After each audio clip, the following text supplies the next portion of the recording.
Hello दोस्तों, नमस्कार। मैं डॉक्टर मनीष सर अपने चैनल में आपका स्वागत करता हूं। दोस्तों आइए आज हम लोग पढ़ते हैं आज हाइगेंस के द्वितीयक तरंगिकाओं के सिद्धांत द्वारा तरंगों के अपवर्तन की व्याख्या। ठीक है, तो आज हम लोग हाइगेंस के द्वितीयक तरंगिकाओं के सिद्धांत के द्वारा तरंग के अपवर्तन की व्याख्या करेंगे। इससे पहले हमने परावर्तन की व्याख्या किया था। अब इसमें आप लोग पढ़ेंगे अब तरंगों के अपवर्तन की व्याख्या किस आधार पर? हाइगेंस के द्वितीयक तरंगिकाओं के सिद्धांत के आधार पर। ठीक है, तो आप जान रहे हैं कि जब कोई तरंग एक समांग माध्यम से दूसरे समांग माध्यम में जाती है, जब कोई तरंग एक समांग माध्यम से दूसरे समांग माध्यम में जाती है तो वह अपने मार्ग से विचलित हो जाती है। ठीक है, जब कोई तरंग एक समांग माध्यम से दूसरे समांग माध्यम में जाती है तो वह अपने मार्ग से विचलित हो जाती है और इसी घटना को अपवर्तन कहा जाता है। ठीक, इसमें तरंग की चाल तथा तरंग दैर्घ्य दोनों बदल जाते हैं। तरंग की चाल और तरंग दैर्घ्य दोनों बदल जाते हैं, लेकिन आवृत्ति नहीं बदलती है। ठीक है, ये तो आपको पता है। अब हम मानते हैं कि माना जेड जेड डैश, ठीक है, माना जेड जेड डैश एक अपवर्तक पृष्ठ है। जेड जेड डैश क्या है? एक अपवर्तक पृष्ठ है जो दो माध्यम एक और माध्यम दो, ठीक है, जो दो माध्यमों की सीमा पृष्ठ है। ठीक है, जिसमें तरंग की चाल v1 और v2 है। तरंग की चाल क्या है? v1 और v2 है। माध्यम एक में तरंग की चाल v1 है और माध्यम दो में तरंग की चाल v2 है। ठीक है, मान ले रहे हैं पहले माध्यम में जिसमें तरंग की चाल v1 है, एक समतल तरंगाग्र AB, देखे ध्यान से, ये A है और यह B है, यह A है और यह B है, एक समतल तरंगाग्र AB। ठीक है, माना पहले माध्यम में जिसमें तरंग की चाल क्या है? v1 है, में एक समतल तरंगाग्र AB तिरछा आपतित होता है। एक समतल तरंगाग्र AB तिरछा आपतित होता है। ठीक है, तथा t बराबर 0 पर, ठीक है, माना पहले माध्यम में जिसमें तरंग की चाल क्या है? v1 है, एक समतल तरंगाग्र AB तिरछा आपतित होता है। ठीक है, यह समतल तरंगाग्र AB जो है तिरछा आपतित हो रहा है। t बराबर 0 पर समय क्या है? t बराबर 0 समय पर एक, ठीक है, यह अपवर्तक पृष्ठ जेड जेड डैश के बिंदु A पर स्पर्श करता है। t बराबर 0 समय पर अपवर्तक पृष्ठ जेड जेड डैश के बिंदु A पर स्पर्श करता है। ठीक है, तथा तरंगाग्र के बिंदु B को, ठीक है, तरंगाग्र के बिंदु B को ठीक है, तरंगाग्र के बिंदु B को सीमा पृष्ठ के बिंदु A डैश तक, सीमा पृष्ठ के बिंदु A डैश तक पहुंचने में t समय लगता है। ठीक है, t बराबर 0 पर, ठीक है, t बराबर 0 पर जो A है, ठीक है, जो A है वह पर टकराता है, A यहाँ जेड जेड डैश के पॉइंट A पर टकराता है। ठीक, और उस समय t बराबर 0 है, लेकिन जब समय t होता है तो उस समय B A डैश पर टकराता है। ठीक है, तो एक समतल तरंगाग्र AB तिरछा आपतित होता है और t बराबर 0 पर, t बराबर 0 समय पर यह अपवर्तक पृष्ठ जेड जेड डैश को बिंदु A पर स्पर्श करता है। t बराबर 0 पर जेड जेड डैश को कहाँ स्पर्श करेगा? बिंदु A पर स्पर्श करता है।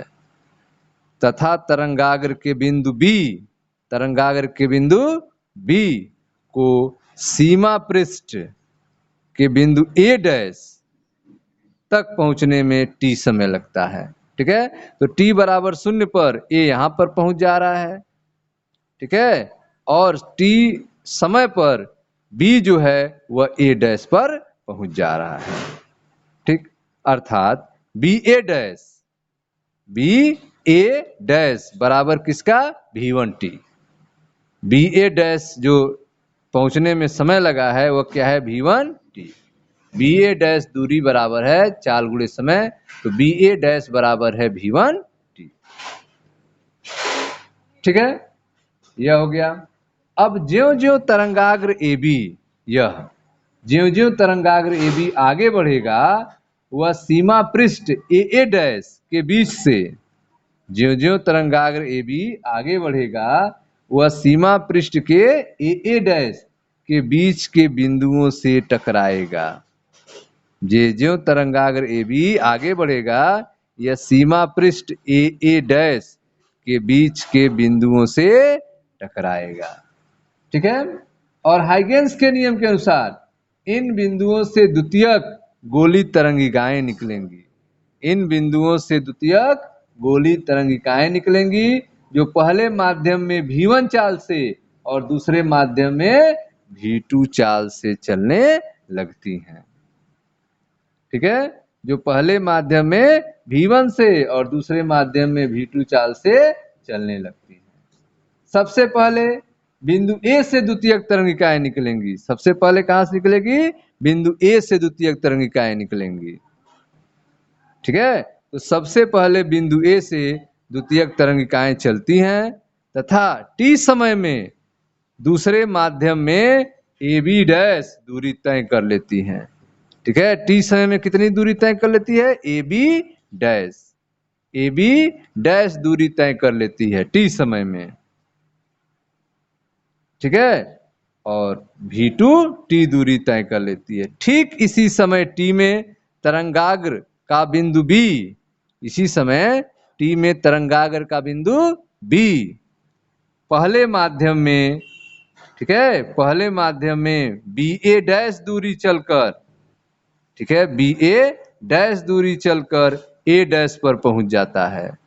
ठीक है, जब यह द्वितीय तरंगाग्र A से B डैश तक पहुंचती है तब यह B से A डैश पे पहुंच जाता है। यह पहुंच गया A से B डैश पर और यह पहुंचा B से A डैश पर। ठीक है, जहां से अब द्वितीयक तरंगिकाएं चलनी शुरू होंगी। तो AB डैश, ठीक है, यह AB डैश बराबर V2t, AB डैश बराबर क्या होगा? V2t, और BA डैश बराबर क्या होगा? V1t। AB डैश बराबर V2t और BA डैश बराबर V1t। ठीक है, अब जो है तो आपने देखा कि सबसे पहले बिंदु A से द्वितीयक तरंगिकाएं चलती हैं और T समय में दूसरे माध्यम AB डैश, दूसरे माध्यम AB डैश दूरी तय कर लेती है। कितना समय लगता है? V2t। V2t दूरी कितनी होगी? V2t होगी। कहां से कहां तक? A से B डैश तक। तो सबसे पहले बिंदु ए से द्वितीयक तरंगिकाएं चलती हैं तथा टी समय में दूसरे माध्यम ए बी डैश बराबर V2t दूरी तय कर लेती है। ठीक इसी समय टी में तरंगाग्र का बिंदु B पहले माध्यम में, ठीक है, BA डैश दूरी चलकर A डैश पर पहुंच जाता है, जहां से अब द्वितीयक तरंगिकाएं चलनी शुरू होती हैं। इस प्रकार AB डैश बराबर V2t, AB डैश बराबर V2t और BA डैश बराबर V1t। ठीक है, माना दूसरे माध्यम, ठीक है, माना दूसरा माध्यम पहले माध्यम के सापेक्ष सघन है। यह दूसरा माध्यम जो है यह पहले माध्यम की अपेक्षा क्या है? सघन है। ठीक है, तो V2 लेस देन V1। माना दूसरा माध्यम पहले माध्यम के सापेक्ष सघन है, इसलिए V2 लेस देन क्या हो जाएगा? V1। V2 less than V1 हो जाएगा, अर्थात V2 का वेग जो होगा V1 से कम होगा, क्योंकि यह 2 वाला माध्यम सघन है 1 वाले माध्यम से। ठीक है, तो V2 लेस देन V1 हो जाएगा, V2 लेस देन V1 हो जाएगा, इसलिए AB डैश, ठीक है, AB dash less then BA dash हो जाएगा। ठीक है, तो माना दूसरे माध्यम पहले माध्यम के सापेक्ष सघन है, तब V2 लेस देन V1 होगा, V2 लेस देन V1 होगा, इसलिए AB dash less then BA dash हो जाएगा, AB dash less then BA dash हो जाएगा। ठीक है, इसमें दूरी अधिक होगी, बी ए डैश अधिक होगा और ए बी डैश कम होगा, अर्थात A B dash less than B A dash होगा। क्यों ऐसा होगा? क्योंकि दूसरा माध्यम पहले माध्यम के सापेक्ष सघन है, इसलिए V2 लेस देन V1 होगा, इसीलिए A B dash less than B A dash होगा। ठीक है, अब A dash B dash, A dash और बी डैश, ए डैश और बी डैश सभी द्वितीयक तरंगिकाओं को स्पर्श करेगा। यह जो देख रहे हैं आप लाइन ए डैश बी डैश, यह सभी द्वितीयक तरंगिकाओं को स्पर्श करेगा। अतः ए डैश बी डैश जो है अपवर्तित तरंगाग्र होगा। यह ए डैश बी डैश क्या होगा? अपवर्तित तरंगाग्र होगा। ठीक है, तो ए डैश बी डैश क्या होगा? अपवर्तित तरंगाग्र होगा। ठीक है, अब मानते हैं, अब क्या है, अब आगे जो है माना ए डैश बी डैश क्या हो गए? अपवर्तित तरंगाग्र हो गए। अब मानते हैं, माना अपवर्तित तरंगाग्र ए बी, ठीक है, माना अब आपतित तरंगाग्र ए बी, यह आपतित तरंगाग्र ए बी और अपवर्तित तरंगाग्र ए डैश बी डैश। आपतित तरंगाग्र कौन है? ए बी और अपवर्तित तरंगाग्र कौन है? ए डैश बी डैश। अपवर्तक तल है जेड जेड डैश के साथ क्रमशः कोण आई और कोण आर बनाते हैं। ठीक है, किसके साथ बनाते हैं? कोण आई और कोण आर। यह जो अपवर्तक तल है जेड जेड डैश, अपवर्तक तल है जेड जेड डैश। ठीक है, आपतित तरंगाग्र कौन है? ए बी, ए है और यह बी है। यह जेड जेड डैश के साथ कितना कोण बनाते हैं? आई। और यह अपवर्तक जो ए डैश बी डैश, यह कोण कितना बनाता है? आर। ठीक है, तो माना आपतित तरंगाग्र ए बी तथा अपवर्तित तरंगाग्र ए डैश बी डैश अपवर्तक तल जेड जेड डैश के साथ क्रमशः कोण आई तथा आर बनाते हैं। ठीक, अब यहाँ पे समकोण त्रिभुज मानते हैं। समकोण त्रिभुज ए बी ए डैश में, समकोण त्रिभुज ए बी और ए डैश में, यह त्रिभुज समकोण त्रिभुज ए बी ए डैश में साइन आई बराबर, साइन आई बराबर क्या हो जाएगा? बी ए डैश, साइन आई बराबर बी ए डैश बटे ए डैश। समकोण त्रिभुज ए बी ए डैश में साइन आई बराबर, साइन आई बराबर बी ए डैश बटे ए डैश। और बी ए डैश क्या है? V1T बटे ए डैश। ठीक है, तो समकोण त्रिभुज ए बी ए डैश में साइन आई बराबर बी ए डैश बटे ए डैश बराबर बी ए डैश क्या है? V1T बटे ए डैश, समीकरण नंबर 1। ठीक है, फिर समकोण त्रिभुज ए डैश, समकोण त्रिभुज ए डैश और बी डैश, यह समकोण त्रिभुज जो बन रहा है नीचे ए डैश और बी डैश, ए डैश और बी डैश में साइन आर बराबर, ठीक है, साइन आर बराबर क्या होगा? A B dash, sine r बराबर ए बी डैश बटे ए डैश। साइन आर बराबर क्या होगा? ए बी डैश बटे ए डैश। ठीक है, और ए बी डैश क्या होता है? V2T। ए बी डैश क्या है? V2T, तो V2T बटे ए डैश। तो त्रिभुज ए डैश बी डैश में, ए डैश बी डैश में, इस त्रिभुज में ए डैश बी डैश में, ठीक है, साइन आर बराबर, साइन आर बराबर क्या होगा? ए बी डैश बटे ए डैश। ए बी डैश का मान कितना है? V2T बटे ए डैश, समीकरण नंबर। अब समीकरण 1 और 2 में भाग देते हैं। समीकरण 1 और 2 में भाग देने पर, ठीक है ना, समीकरण 1 और 2 में भाग देने पर समीकरण 1 क्या है? समीकरण 1 है साइन आई बराबर V1T बटे ए डैश, यह है। ठीक है, और समीकरण 2 क्या है? समीकरण 2 है साइन आर, भाग दे दिए इधर, इधर भाग देना है किससे? V2T बटे ए डैश से। ठीक है, बराबर अब यहाँ भाग दिए हैं तो गुणा हो जाता है बदल के, तो क्या हो जाएगा, तो हो जाएगा V1T बटे ए डैश, और भाग बदल के गुणा उल्टा हो जाएगा, ए डैश ऊपर चल जाएगा और V2T नीचे हो जाएगा। ए डैश कैंसिल, टी से टी कैंसिल, क्या बचा, साइन आई बटे साइन आर बराबर, ठीक है, V1 बटे V2, साइन आई बटे साइन आर बराबर V1 बटे V2 बराबर नियतांक, नियतांक इसे क्या कहते हैं, स्नेल का नियम। ठीक है, जब समीकरण 1 और 2 में भाग दे देंगे तो मिल जाएगा साइन आई बटे साइन आर बराबर V1 बटे V2 बराबर नियतांक, और यही स्नेल का नियम कहलाता है। ठीक है, यही क्या कहलाता है, स्नेल का नियम कहलाता है। ठीक है, तो इस तरह से आपने देखा कि साइन आई बटे साइन आर बराबर V1 बटे V2 बराबर नियतांक, इसे ही स्नेल का नियम कहते हैं। स्पष्ट है कि आपतित किरण, आपतित किरण, ठीक है, क्या सच है, आपतित किरण और अपवर्तित किरण और आपतन बिंदु पर अभिलंब एक ही तल में है। आपतित किरण, अपवर्तित किरण और आपतन बिंदु पर अभिलंब एक ही तल में है। ठीक है, यहाँ पर यह बात ध्यान देना है कि स्नेल ने प्रकाश के अपवर्तन का प्रायोगिक अध्ययन करके केवल यह बताया था कि साइन आई बटे साइन आर बराबर नियतांक।